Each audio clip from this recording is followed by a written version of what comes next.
Sure. Here's Section I, the culling grounds, written with a minimum of 700 words. This section sets the tone, introduces a protagonist, and begins a deadly test. Hashtag Section I, the culling grounds. The dropship's walls vibrated with a low, almost living hum. Era Morgan stood silently at the rear bay door, her fingers curled around the support rail, as if it might give her something solid to hold on to. Around her, the other humans sat strapped in, pale-faced but resolute. There were 5 of them total. Now 4. One had suffered a neural hemorrhage during hyperspace acceleration. They didn't even have time to remember his name before the auto systems ejected his body into the void. The screen above the bay door flashed red. 30 seconds to drop. Era closed her eyes, not in prayer, but in preparation. There would be no gods waiting on the surface below. Only judgment and death. The culling grounds had never been merciful. No species had ever left unchanged. Some left extinct. Era had read the reports. What little there were, anyway, the Galactic Accord called a species assessment protocol, but the record she managed to decrypt called it by older names. Trials, selections, exterminations, asterisk. And now, humanity was next in line. Earth had barely joined the galactic community before the trial was issued. Centuries of isolation broken in a single radio pulse picked up by a passing cargo freighter. The reaction had been mixed. Some species were curious. A few were fascinated, but most were horrified. Too aggressive, too unstable, too unpredictable, asterisk.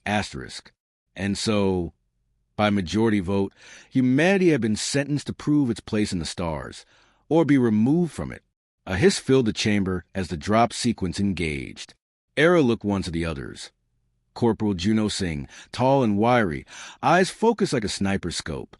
Specialist DeVries, already sweating through his uniform. Ramirez, too quiet for comfort.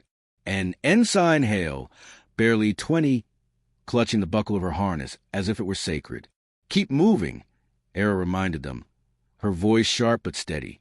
No matter what, don't stop. The floor dropped out from beneath them. They fell. The descent took less than 60 seconds. The atmospheric friction scorched the air around the capsule as it broke into the upper layers of the constructed arena below. A world that wasn't a world, but machine.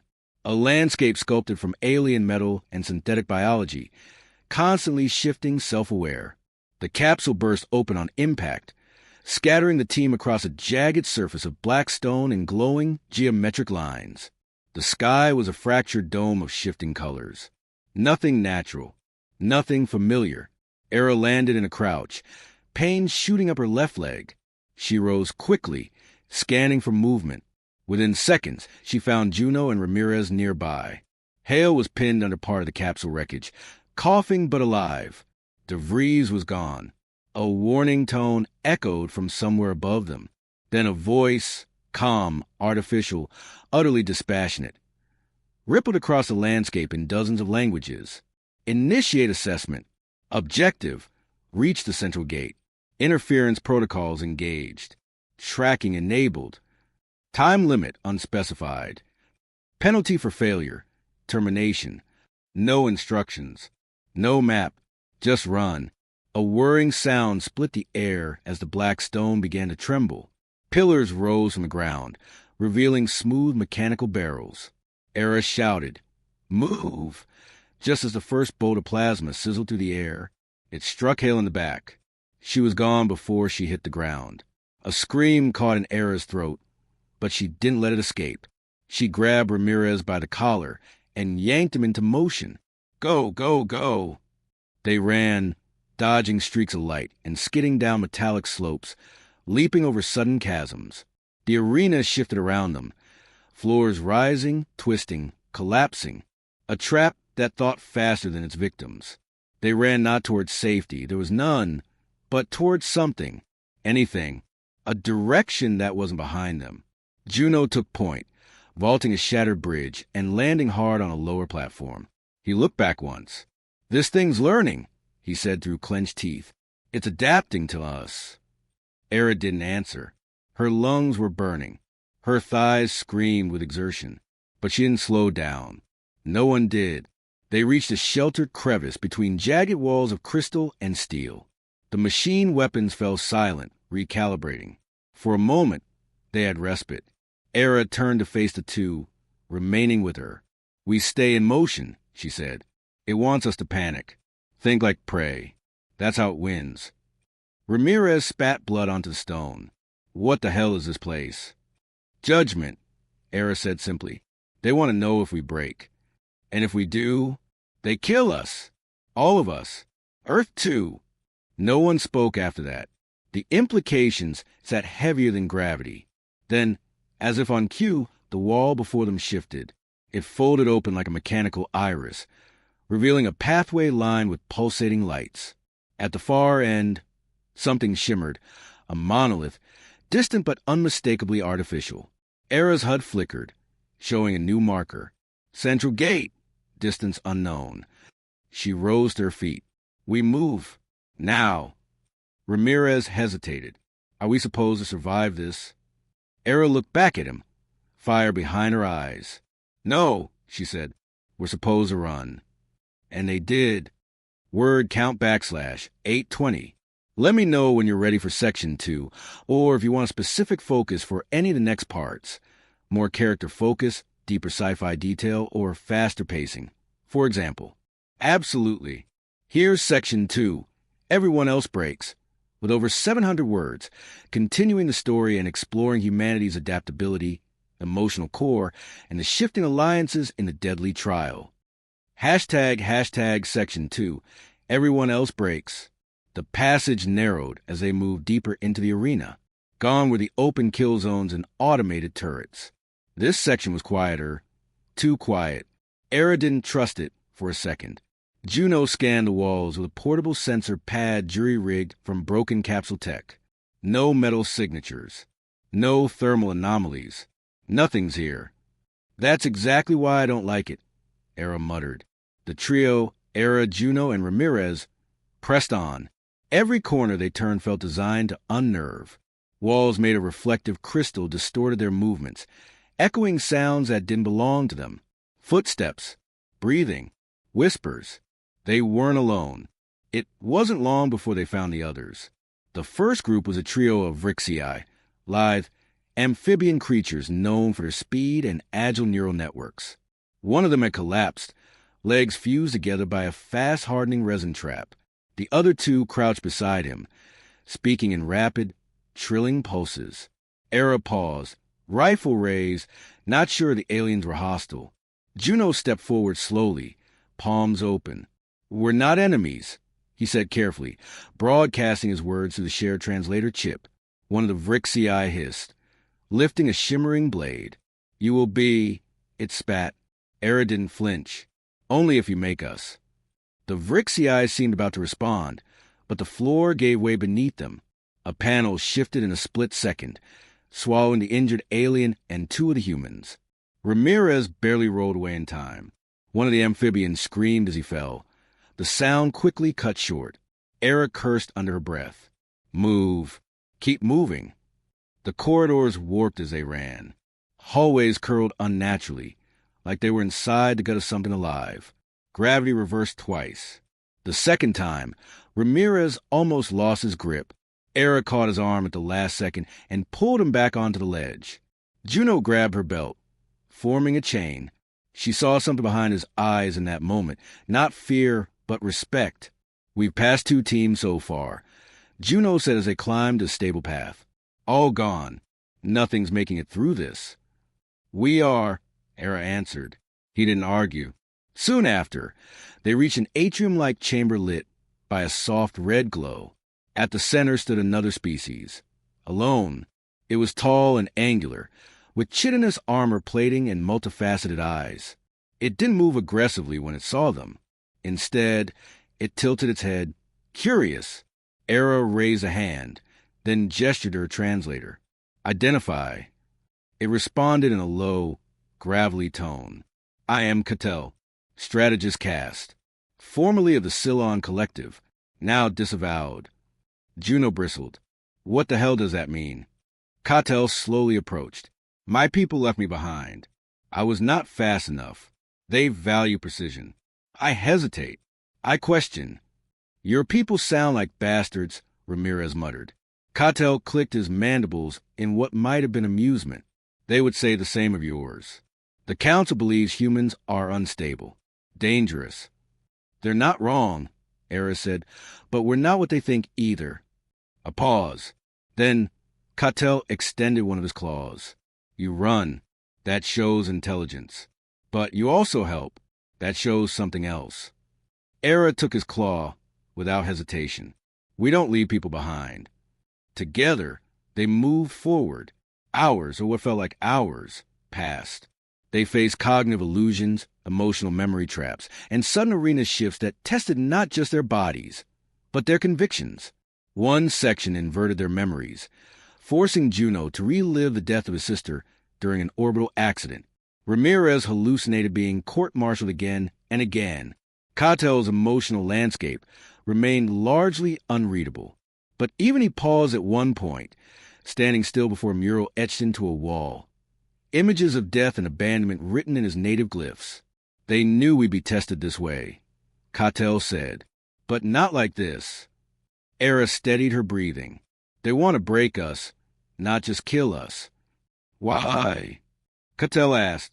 Because they fear what will become if we survive. The next trial proved that theory.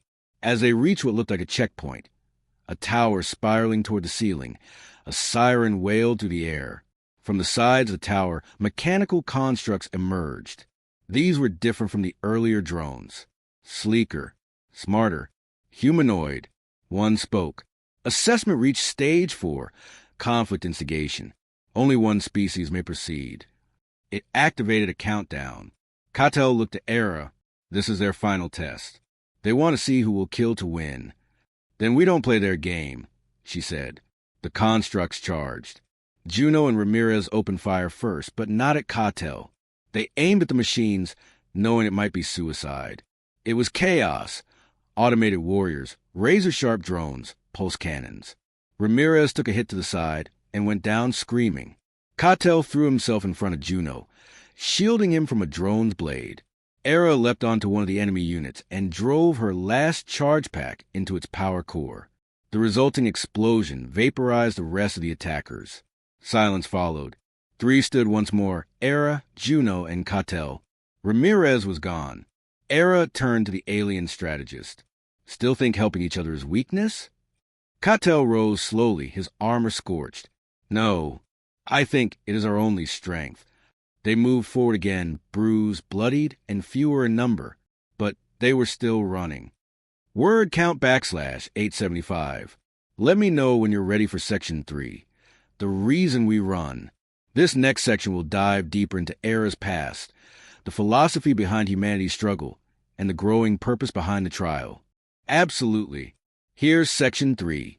The reason we run, continuing the story with emotional depth, character reflection, and a philosophical turn. This part is over 700 words, focusing on Era's trauma, humanity's drive, and the revelation that the test is more than physical. Hashtag Section 3. The reason we run. They move through a tunnel of silence. Gone were the traps and shifting walls, the constant barrage of danger. Now, the world was still, too still. The corridor they walked was smooth and cold, made of some alloy, neither metal nor stone, with surfaces that absorbed sound and reflected nothing. Their footsteps vanished into silence. Cattell walked beside Era, still limping from the last skirmish. Juno was behind them, quieter than usual. They hadn't spoken much since Ramirez fell. There wasn't much to say. Why do you keep running? Cattell finally asked, his voice soft, curious, but sincere. Most species surrender when the odds turn. Even mine. But you run harder. Era didn't answer immediately. She had asked herself the same question more times than she could count. In the military, during Earth's Inheritance War, when the orbital colonies turned on each other and civilians were slaughtered by orbital strikes meant to be symbolic, she had lost her sister on day 3, her squad on day 9. By day 20, she'd stopped counting. And yet, she had run into every burning building, every hopeless firefight, every evacuation no one else would touch. Because someone had to. We run, she said finally, because stopping means accepting that we're finished. And we don't do that. Cattell tilted his head. Pride. Defiance, she said. We're not the strongest, not the fastest, but we endure. That's our gift. And our curse. They passed through a final archway into a space unlike anything they'd seen before. It looked like a cathedral, but mechanical in design. A massive chamber, circular, the ceiling vanishing into darkness. Floating above them was a crystalline orb, swirling with color and light, suspended by nothing. It pulsed softly as they entered. Era's HUD blinked. / final sequence initiated. Subjective test phase. Juno cursed. What now? The air around them shimmered. Era felt it before she saw it. The world twisting, the gravity bending inward. The floor disappeared beneath her. Cattell vanished. Juno's voice cut off midword. Then, silence. She stood alone in a room she knew too well. Her childhood home, in the outskirts of Western Province. Clean, small, modest, and impossibly intact. She hadn't seen it like this since before the fires, before the riots. Her father's voice echoed from the hallway. Era, time for dinner. She turned, breath-catching. He stood there, tall, kind-eyed, alive, but he had been dead for 16 years. It's not real, she whispered, though her voice cracked with longing. The AI had shifted tactics. This wasn't a battlefield. It was a mirror. Her father stepped forward, smiling. You don't have to run anymore. You're safe. She backed away. You're not him. This isn't real. The figure changed. Her father faded, replaced by Captain Myers, her CO from the Inheritance War. Then Ramirez. Then her sister, Lila. Each one spoke the same words. You don't have to run anymore. She fell to her knees, shaking. They were offering her peace. Not a trap, not a weapon. A gift, an end. She wanted it. God, she wanted it. But she remembered the look on Ramirez's face as he went down. The calm in Cattell's voice when he chose to shield Juno. The burning city she had left behind. And the people who never got the chance to keep running. No, she said through gritted teeth, rising slowly. You don't get to decide when we stop. Not you, not the council, not this machine. The illusion cracked. The room collapsing on itself, replaced by the void. She stood in front of the crystalline orb once more, alone. Juno and Cattell reappeared seconds later, gasping, staggering. Each of them had faced something. Era could see it in their eyes. I saw my sister, Juno said, voice raw. Cattell blinked slowly. I was offered absolution, a return to my caste, a way back to my people. And I refused, he said. They abandoned me. You did not. The orb flared with light, spinning rapidly now. Then it cracked. A pathway opened behind it, a corridor of white light leading upward. A voice filled the chamber once again, this time calm, emotionless. Final gate recognized.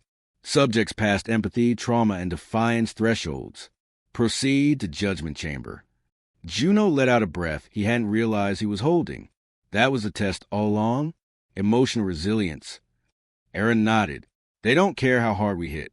They care what we stand for when we're hit. Cattell turned to her. Then what does humanity stand for? She stared into the light, then looked over her shoulder at the desk behind them. The silence, the pain.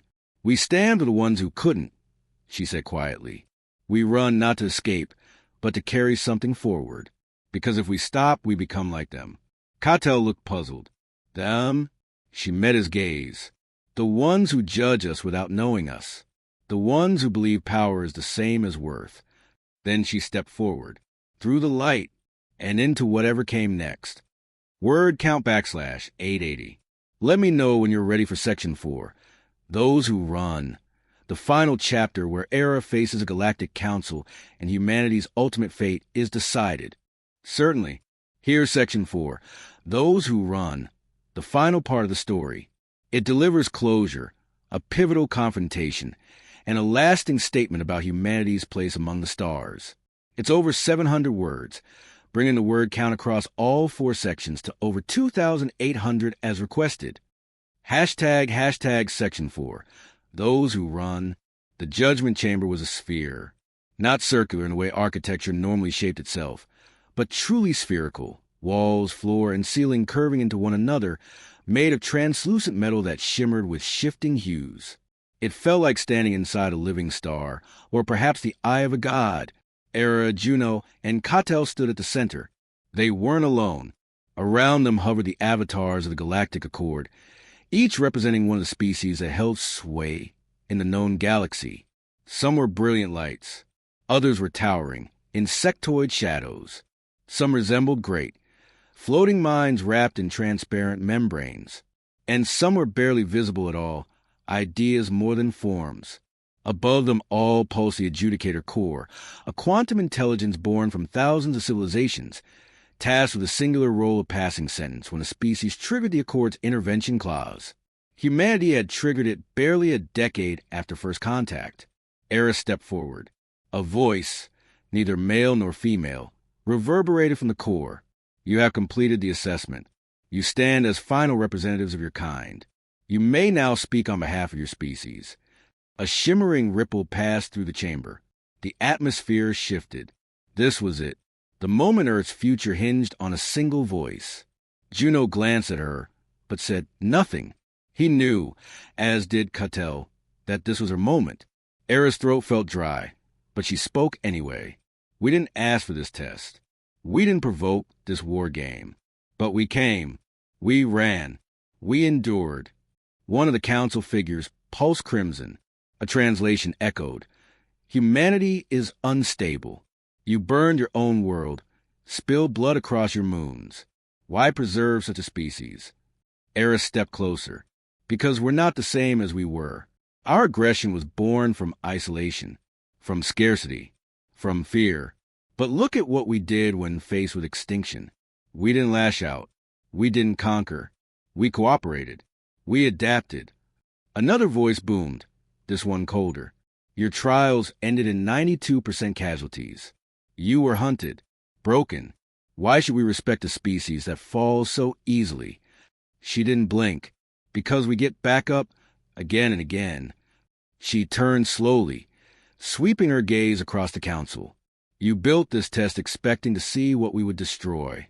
But did you ever ask yourselves what we would protect? Another ripple passed through the council avatars. A few dimmed. One shifted form entirely. Possibly a sign of interest. Cattell spoke then, his voice calm. They saved me. They're so-called unstable species. They chose compassion over advantage. In every corridor, every turn, they had a reason to let me die, but they did not. Era nodded at him. We run not to win, she said, louder now. We run to survive, to outlast, to carry something forward. And that's what makes us dangerous. Yes, but it's also what makes us worth saving. A final silence fell. The chamber pulsed with unreadable energy. Data streamed along the walls in alien runes. Calculations, predictions, voting patterns. Finally, the adjudicator core spoke. Assessment complete. Judgment rendered. The light dimmed. Era felt her heart stop. Humanity is permitted provisional membership under Class 3 sovereign status. Monitoring will continue. Technology access restored. Culling protocols suspended. She almost collapsed. Juno let out a sharp breath. Cattell simply bowed his head. The voice continued. You are not safe. You are not yet trusted. But you are seen, and for the first time understood. The sphere around them began to dissolve. As they were drawn upward, back toward the diplomatic dockships, the waiting delegates, and the future that had nearly been burned away, Cattell spoke softly to Era. You have earned your place, but they will still fear you. She nodded. Good. Let them. Fear can be a teacher. Juno laughed once under his breath. You always this dramatic? Era looked toward the stars unfolding above. No, she said. Just tired of running without a reason. As the chamber faded into stars and the weight of judgment lifted from their backs, Era thought of Earth. Not the scorched past, but the fragile potential left behind. This wasn't victory. It was a beginning. And from now on, those who ran forward. Word count \810. Let me know if you'd like a compiled version of the entire story in one piece, a PDF format, or help revising or expanding certain sections.